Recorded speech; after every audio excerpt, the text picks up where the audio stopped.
Have you been wanting to get laser hair removal done for a long time, but you don't know if it's cost or time effective, what it really is? Then this is the video for you.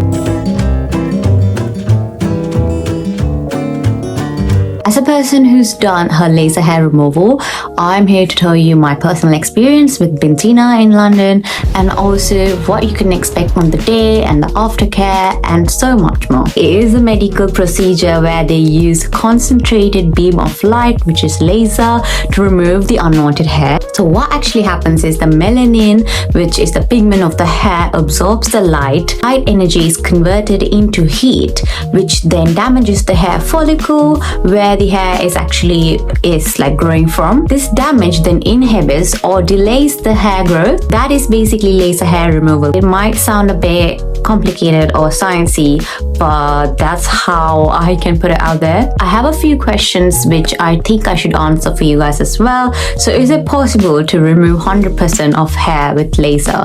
The answer is no, because it helps with hair reduction, but not completely to lose all the hair that you have, because it depends on each individual. It depends on the skin tone, hair type, hair color, number of sessions, hair growth rate, age, diet, genetics, and much more. Most people assume that it's permanent, but it's not permanent. It does reduce the hair growth, but it does not permanently get rid of it, because again, there are a number of factors affecting that. What you can do is to delay the hair growth. There are a certain number of sessions that needs to be completed. That's the only solution you can do, really.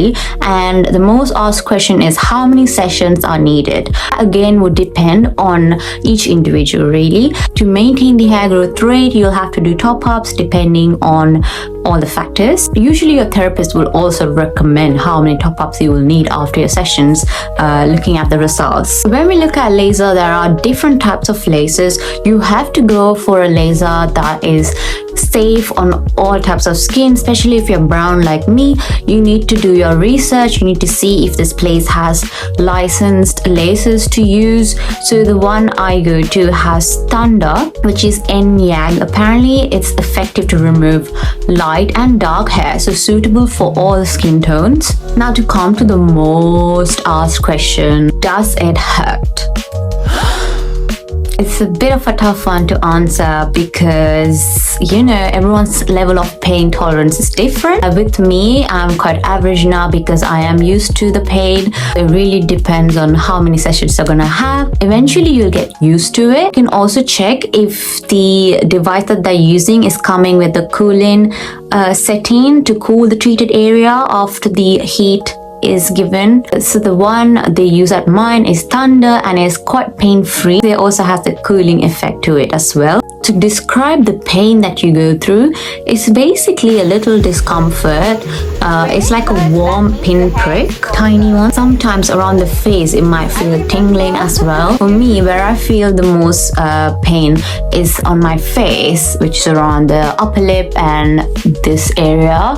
That's all they do in the face, like from here to here, where the hair growth is mostly. That area, underarms usually hurt and the bikini hurt. By hurt, again, I'm saying is the warm prick, but it's a lot of heat. You would feel the heat on the skin. That takes me to my next question. Does it damage the skin? No, it does not damage the skin. It's better than actually the other ways of hair removals like waxing, shaving, or threading, because the skin is not involved. A laser goes directly to the follicle, which is deep into the skin, so the skin does not get damaged anyway. I obviously chose Binsina.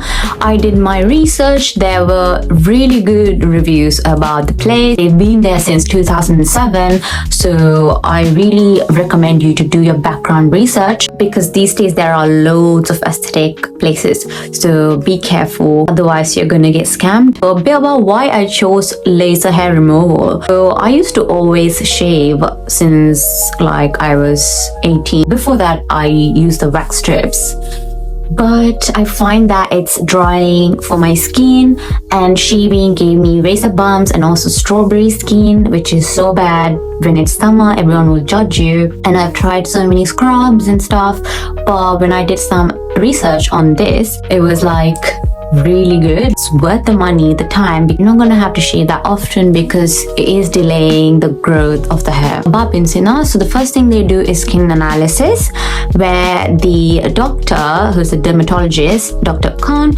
she would discuss everything. That was a loud bird. They discuss about laser, the pros and cons, and the aftercare and everything. And then all my details are taken, including my medical history. And then a mandatory patch test is done where they see if my skin is reacting to the laser. They will give it like 1 day to see before the appointment if the skin is all good. That makes you feel safe and secure. I started my journey in 2020 July. That was my first session. And then I had the second one in September. And then I had the third one in October the same year, fourth one in December. It's all because I was getting married in 2021 and I'm leaving the country, so I wanted to make sure that I get all of that done. My last session, which was the 6th session, I could not finish it because there was COVID lockdown and every place was shut down and it was just so hard. Actually, 2021 April was the 5th session and I had to fly off. That was during COVID as well, so they were taking some customers, so I was able to book my slot in. So I did the 5th session and I left. And then in 1 year, 2022, I came back, visited London, so I got my 6th session done. So for all of that 6 sessions, which is one whole course of treatment, costed me £1,500. By then, I didn't have to shave a lot at all. See a significant reduction in the growth of my hair. As you can see, it's silky smooth, the skin. I would have to shave like once in 5 months. Really, if I am very concerned about how I look. But otherwise, I don't really bother. But before, I used to shave every month, which is a big difference. So the money you're paying is worth it. Recently had my top-up done on May 2024, which is now. So I've done my full treatment and this is a top-up, which is basically you can ask the particular area to focus on because you don't want to spend a whole lot for the whole body. I got my face, full arms and legs, underarms and bikini done, and I had spent £250 for that, which is good. It's almost like full body. Now we're going to talk about how to prepare for laser. What are the don'ts? You should not do any skin lightening treatments before the treatment because obviously it's risking it. And any other hair removal method, stop it because it's going to affect the hair follicle. It's not going to be effective when you do the laser. Don't wear makeup or skincare on the day of the appointment. So make sure your skin is very clean. The do's are shave a day before the appointment. Whatever areas you're going to get lasered, make sure you're shaving that because that would avoid burning the hair on the appointment. I used to sometimes cheat and go without shaving, or I would have shaved like 3 days before, but the therapist would know and they would have to shave it on the day, which is a hassle for you because then they might like be rough and stuff. So it's better to do it yourself a day before. During the session, you're given a gown to change into, so you're very comfortable, and they'll give you goggles to protect the eyes from any laser. Body is sectioned into parts so they can focus on different areas with different wavelengths. Because the hair growth is different in different areas, they have to do it that way. Staffs there are so friendly. Hi, sweetheart. I have this same therapist that I go to every time because it's a full body laser. It's more private and confidential with her. So about the aftercare, obviously after the appointment, as soon as you come out, it will be red and there'll be swelling as well. But don't worry, it will be fine. It will go down as time goes by. Also, you have to make sure for 2 days you are away from the sun or you don't sweat too much, no hot showers, no waxing, no plucking of the treated area. Avoid tanning beds. So these are the precautions you should do after your appointment because otherwise you're risking the skin to get damaged. And make sure you wear SPF after the appointment whenever you go out or something. Always make sure your SPF is of high spectrum as well. So with my results, obviously, as I said, by 2021 midway, there was a huge difference in the hair growth. As a brown person, the hair growth is madness.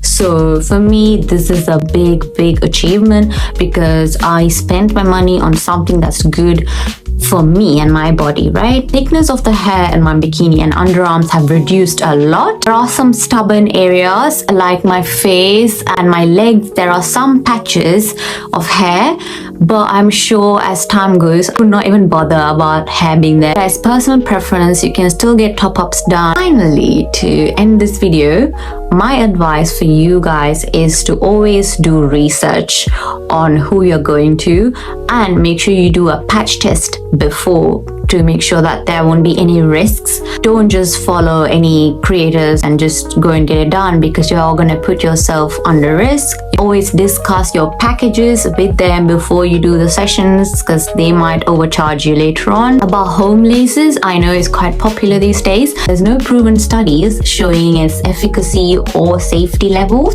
so I would say think about it again. It's always good to go for a clinic and get it done. But yeah, I hope you found this video useful, and subscribe and share this video to whoever that's gonna find this useful as well. I'll see you guys soon in another video.